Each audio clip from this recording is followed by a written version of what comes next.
Hello friends, आप सभी का स्वागत है आज के वीडियो में। मैं हूं विनीत पांडे और आप देख रहे हैं ग्रीन एज कंसल्टिंग का यूट्यूब चैनल। दोस्तों, आज से हम लोग चालू करने वाले हैं टीपीएम अवार्ड से रिलेटेड हर पिलर के प्रेजेंटेशन के वीडियोस को। तो अगर आपकी कंपनी टीपीएम के अवार्ड को अप्लाई करना चाहती है या आप समझना चाहते हैं कि टीपीएम के लिए उसकी जो एक्टिविटी रिपोर्ट्स है वो कैसे प्रिपेयर करी जाती है, तो ये वीडियो जरूर देखिएगा। मैं सारे के सारे 8 पिलर की प्रेजेंटेशन को अपलोड करने वाला हूँ इस YouTube पे। और मैं आपको ये भी बताऊंगा कि बाद में आप चाहें तो ये वीडियो के जो डिस्क्रिप्शन में है उसमें जाके आप इस पूरी की पूरी प्रेजेंटेशन को डाउनलोड कर सकते हैं और उसकी सहायता से आप अपनी कंपनी के हर पिलर के प्रेजेंटेशन को बना सकते हैं, अपनी एक्टिविटी को कर सकते हैं विदाउट किसी हेल्प के। तो दोस्तों, चलिए वीडियो चालू करते हैं। समझते हैं सबसे पहले चैप्टर 5 जो कि है ऑटोनोमस मेंटेनेंस। ऑटोनोमस मेंटेनेंस या इसको जापानीज में जिसु होजन भी बोला जाता है। मैं बाकी के पिलर और जो फर्स्ट चैप्टर है, फर्स्ट सेकंड थर्ड फोर्थ, जो कि बेसिकली कंपनी का ओवरव्यू है, वो भी मैं वीडियो डालने वाला हूँ। लेकिन आज बात करेंगे केवल चैप्टर 5 ऑटोनोमस मेंटेनेंस की। तो सबसे पहले आपको कंटेंट बनाना होगा जिसमें आपको लिखना होगा कि आपकी कंपनी का बैकग्राउंड क्या है, objective, target, methodology, result and future plan क्या रहेगा जिसु होजन का।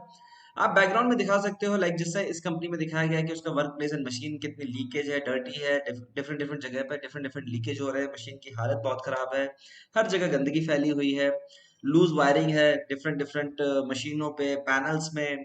उसके अलावा आप देखोगे बोल्ट की हाइट जो आप देख सकते हैं बहुत ज्यादा है, यहाँ पर भी और यहाँ पर भी मशीनों में, जो कि एक तरीके से जिसु वजन के हिसाब से, टीपीएम के हिसाब से एबनॉर्मलिटीज मानी जाती है।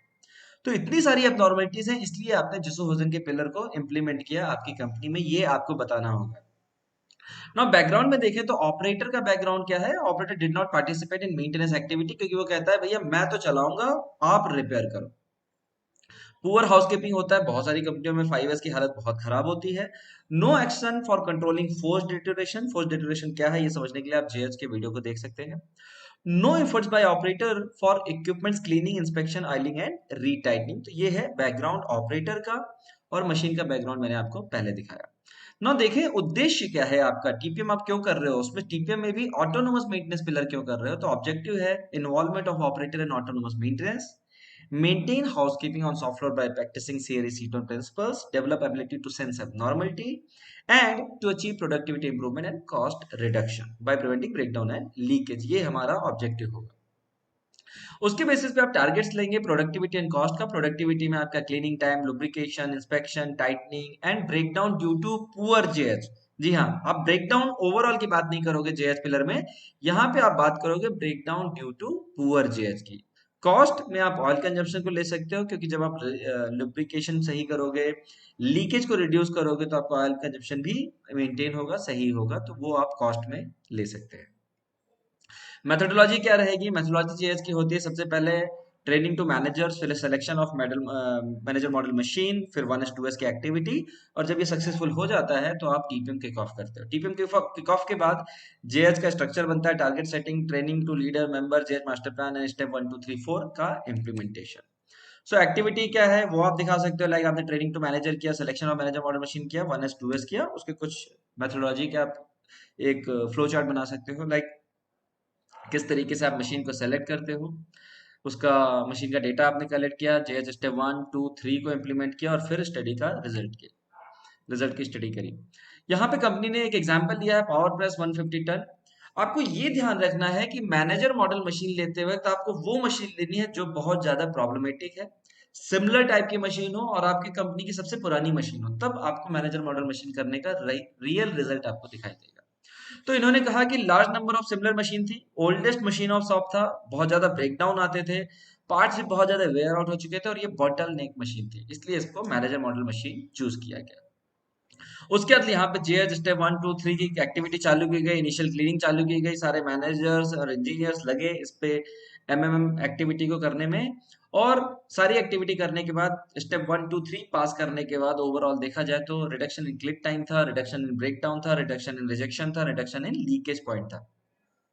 मैं बहुत ज्यादा डिटेल में आपको नहीं बता सकता हूँ, अदरवाइज ये वीडियो बहुत लंबा हो जाएगा और फिर बाद में आप कहोगे सर ने वीडियो बहुत लंबी बना दी। ओके, बट अगर आपको फिर भी कोई कंफ्यूजन होता है तो आप कमेंट में मुझसे पूछ सकते हो, मैं एक एक चीज आपको एक्सप्लेन कर सकता हूँ।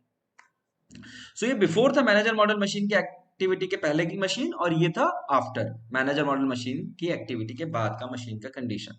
काफी रिजल्ट में भी आपको दिख रहा है, विजुअलाइजेशन में आपको भी दिख रहा है। उसके अलावा वर्क प्लेस इंप्रूवमेंट किया गया बाय 1S 2S। तो ओवरऑल 5S में कम से कम 1S एंड 2S को इंप्लीमेंट करना होता है, जैसे कि आप यहाँ देख सकते हैं कि अनवांटेड चीजों को हटाया गया और सिस्टमैटिक वे में रखा गया। ये आप देख सकते हो 1S 2S की एक्टिविटी को किया गया सिस्टमैटिक वे में, लोकेशन के बेसिस पे टूलों को रखा गया। Now post kick off activity में सबसे पहले इन्होंने जेएस की ओवरऑल टीम बनाई, पूरे प्रोडक्शन एरिया को सर्कल्स में डिवाइडेड किया, सभी एम्प्लॉय को इसमें कवर किया क्योंकि 100% एम्प्लॉय का इन्वॉल्वमेंट जेएस में जरूरी है। किस किस एरिया में कितने सर्कल थे ये भी डिफाइन किया गया। तो जीरो स्टेप जो है जेएच का, जैसे कि मैंने आपको जेएच के वीडियो में पहले बताया हुआ था, आप उस वीडियो का देख लीजिएगा, आपको लिंक पे मिल रहा होगा। आप ऑन जॉब ट्रेनिंग देते हो, जेएच स्टेप्स के बारे में ट्रेनिंग देते हो, व्हाई जिसोजन इज रिक्वायर्ड, एब्नॉर्मलिटी क्या है, सेफ्टी क्या है, कैसे करना है, ये सब आप ट्रेनिंग देते हो स्टेप 0 की एक्टिविटी में, on job and classroom training.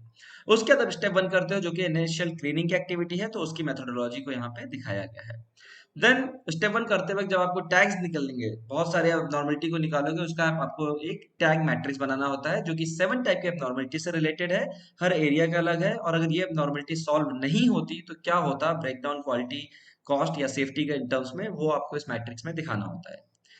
तो ओवरऑल कितने टैग लगाए इन्होंने, अप्रोक्सीमेट 17,000 टैग लगाए जो कि इन्होंने दिखाया, और 16,800 के करीब रिमूव भी कर दिए। फिर स्टेप 2 पे गए। स्टेप 2 क्या है, counter measure against source of contamination and hard to access area, उसकी मेथोडोलॉजी को दिखाया गया है। सोर्स ऑफ कंटामिनेशन में कुछ काइजन दिखाया गया कि जैसे यहाँ पे बहुत ज्यादा चिप्स फैलता था, एक लोकलाइज्ड गार्ड लगा दिया, यहाँ पे इसको ओपन करने में डिफिकल्टी होती थी क्योंकि बार बार आपको एलन की ढूंढना पड़ता है, उसकी जगह आपको क्विक ओपन वाला सिस्टम लगा दिया। यहाँ पे क्लीनिंग करने में बहुत दिक्कत होते थे क्योंकि मल्टीपल स्टैंड्स थे, ये पूरे स्टैंड को एक स्टैंड में कवर कर दिया, तो मिनिमाइज कर दिए लेग, जो कि क्लीनिंग टाइम रिड्यूस हो गया। यहाँ पे आप देखोगे तो फिक्स आर्म था जो कि इसको यहाँ पे हिंज से मेंटेन कर दिया, जिसको क्लीनिंग टाइम को रिड्यूस करने में हेल्प मिली। यहाँ पे भी आप देख सकते हैं कि हार्ड टू लुब्रिकेट था, बाद में लुब्रिकेशन को मैनुअल की जगह ऑटोमेटिकली कन्वर्ट किया गया, जो कि लुब्रिकेशन टाइम को इजी किया गया। यहाँ पर भी इजी टू इंस्पेक्ट किया गया क्योंकि पहले नहीं समझ में आता था कि ऑयल का लेवल कितना रहना है, तो सिंपल ग्रीन, रेड और येलो जोन बना के उसको आइडेंटिफाई किया गया। यहाँ पे आप देख सकते हैं कि अंदर क्या चल रहा है, पैनल में कोई दिक्कत है या नहीं दिक्कत है, ट्रांसपेरेंसी नहीं थी तो इसको ट्रांसपेरेंट कवर लगा दिया, जो कि अदर नेक्स्ट इंस्पेक्शन टाइम को रिड्यूस करने का एक डिफरेंट काइजन है। तो इस तरीके से आप देख सकते हैं CLIT, cleaning lubrication inspection tightening को आसान बनाने के लिए या सोर्स ऑफ कंटामिनेशन को दूर करने के लिए आपने जितने भी काइजन किए हैं, सारे काइजन तो आप नहीं दिखा सकते, बट कुछ अच्छे एग्जांपल्स आपको इस प्रेजेंटेशन में दिखाना होता है। उसके अलावा जिसु होजन के ओवरऑल कितने काइजन किए, तो वो आप दिखा सकते हो कि 3-4 साल की एक्टिविटी में कितने आपने काइजन किए, एरिया वाइज आपने कितने काइजन किए आप ये दिखा सकते हो। एंड देन आप स्टेप 3 पे जाते हो। स्टेप 3 पे जब आप जाते हो तो यहाँ पे बोलता है कि टेंटेटिव स्टैंडर्ड बनाना है cleaning lubrication inspection and tightening का, और उसकी क्या मेथोडोलॉजी रहेगी। तो कोई भी मशीन लेके उसकी क्लीनिंग किस किस एरिया में क्लीनिंग करना है, क्या उसका मेथड रहेगा, एक्टिविटी टाइम कितना रहेगा, क्लीनिंग क्राइटेरिया क्या रहेगा, ड्यूरेशन यानी कि फ्रीक्वेंसी क्या होगी, डेली, वीकली, मंथली, वो आप डिफाइन करते हो। Similar for inspection, lubrication and अगर टाइटनिंग है तो उसके लिए, और उसके बेसिस पे आप इसको इम्प्लीमेंट कर देते हो and you need to follow it. So फिर ओवरऑल आप दिखाते हो कि मेरे पास कितनी मशीनें थी। ओवरऑल मेरे पास 327 मशीनें थी, जिसमें सारी की सारी मशीनें जेएच स्टेप 1 2 3 पास हो गई और सारे सर्कल स्टेप 4 पास हो गए। तो टीपीएम के फर्स्ट अवार्ड को अप्लाई करने के लिए, एक्सलेंस अवार्ड को अप्लाई करने के लिए आपको एटलीस्ट जेएच के स्टेप 4 तक पास करना जरूरी है, तो ये भी आपको दिखाना होता है। सो ओवरऑल ये सारी एक्टिविटी करने का रिजल्ट क्या आया, breakdown frequency per month due to poor JH आपको बताना है, तो 98 से रिड्यूस हो गया 14 हो गया। Inspection time 90 minute per machine to 7 minute per machine हो गया। Cleaning time 90 minute to 18 minute हो गया per machine. Retightening 65 minute to 9.5 minute हो गया per machine. Lubrication time 25 minute to 5.4 minute हो गया per machine. And lubrication oil का जो कंजप्शन था 768 litre per month to 645 litre per month हो गया पर ओवरऑल प्लांट का। देन उसके बाद स्टेप 4 किया गया। स्टेप 4 बेसिकली क्या है, ओवरऑल इंस्पेक्शन, जहां पे आप डिफरेंट डिफरेंट ट्रेनिंग मॉड्यूल्स बनाते हो, वर्कर का स्किल लेवल इंप्रूव करते हो, उसको मशीन के डिफरेंट स्पेयर पार्ट्स के बारे में सिखाते हो।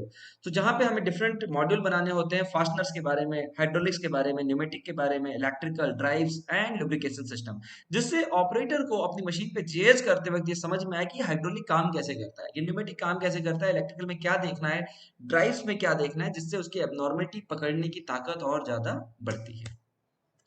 सो ओवरऑल जेएच स्टेप 1 में कितने टैग निकले, 2 3 के आसपास कितने टैग निकले और स्टेप 4 में कितने टैग निकले, आप वो ओवरऑल जर्नी दिखाते हो। एंड देन लास्ट में आप फ्यूचर प्लान दिखाते हो कि आगे आप क्या करने वाले हो, लाइक स्टेप 4 कहाँ कहाँ करने वाले हो और स्टेप 5 कहाँ कहाँ करने वाले हो। तो ये पूरी जीएच की एक्टिविटी को आपको दिखाना होता है, इसका एक पूरा एक्टिविटी रिपोर्ट बनता है, ये प्रेजेंटेशन बनना होता है। इस प्रेजेंटेशन को आप चाहोगे तो नीचे डिस्क्रिप्शन लिंक में जाके आप डाउनलोड कर सकते हो। और अगर फिर भी कोई दिक्कत होती है, नहीं समझ में आता है, तो आप नीचे दिए गए नंबर या ईमेल आईडी पे कांटेक्ट कर सकते हो। वीडियो में कमेंट करके भी आप मेरे से सवाल पूछ सकते हो। Thank you, good day, good bye.